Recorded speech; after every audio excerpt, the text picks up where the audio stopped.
Hello everybody, this is Andrew, also known as NatureMan. I'm not sure if you can tell through the camera lens, as again, cameras aren't really the best on phones. You see all these kind of shriveled up leaves? No, these are not just leaves that have fallen. Well, yes, the trees are peaking color, but no. Look at this. Burning bush, Euonymus alatus, an invasive plant. I was here like a week ago. I didn't pay attention, but when I was here over the summer, about a month and a half ago, forest was covered in the burning bush. This extremely invasive plant. Almost every single burning bush I've seen has been ripped up and they're all dead and shriveled. Hundreds of thousands of them.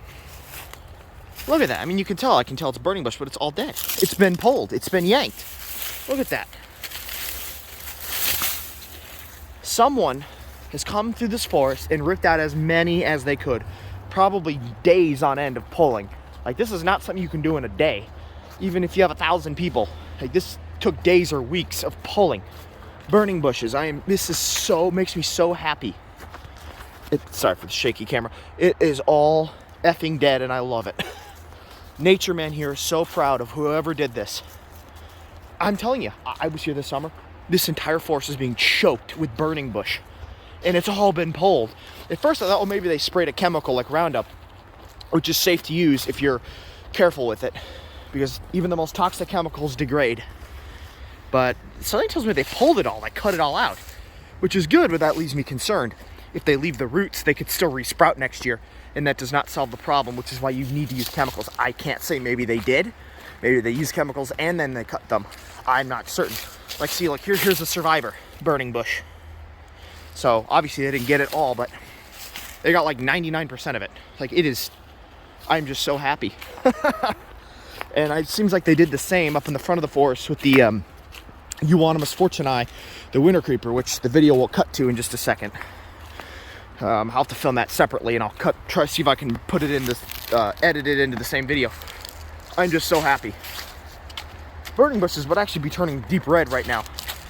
They're just shriveled up green leaves, so something tells me they just in the past couple weeks they've come back here and they've cut them all out. There are still some survivors back there, but like 99% of them. I am so happy. It is one of the worst invasive plants, and you can tell a group of people or an organization put countless tireless hours or days into cutting them out. I'm so happy. We are now on the other part of Euonymus fortunei. The winter creeper is an evergreen vine. Was very commonly planted. It is now illegal in the state of Indiana for selling and distribution, only as of a couple years ago. This stuff is evergreen. It doesn't turn brown in the fall. So that's how I know it's not, just turning brown for the fall and in the winter. It's all turning brown and dying. I was here 3 weeks ago and it was green and lush. So most likely they put down chemicals or Roundup. Again, I am an advocate of if it's safely used. Because obviously the trees are being unaffected, but just this. It's an evergreen vine. All that's left is the stems that are green, but the leaves are dead. This covered, and I'm telling you, the entire floor was being covered, preventing any native plants from growing. Again, NatureMan is very, very happy. The Euonymus fortunei, the winter creeper, is dying. I mean, they don't turn brown like this in the fall. They're pretty much evergreen. So most definitely a chemical has been used or sprayed. And I'm very happy to help eradicate this plant, because you can't pull it. You leave one little root system and it'll take over again. The only effective way to get rid of these invasives are by spraying toxic chemicals like Roundup.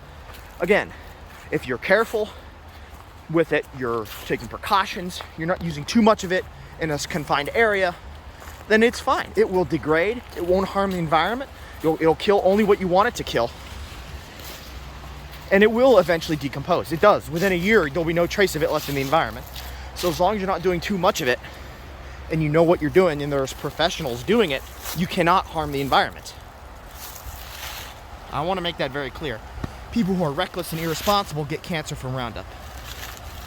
Not anyone who does it carefully. So, but there it is. I am so happy. This park is now safer. Native plants will be able to thrive where they would not have been able to before. This is NatureMan signing off. Bye. Sorry, y'all. One more angle of this Euonymus fortunei winter creeper. How it's kind of all dying. So it's not fall and drop because this stuff is practically evergreen. It would never turn brown or dry up like this in October. It's still green in December and January. So it's been sprayed, a chemical, and I am so very happy.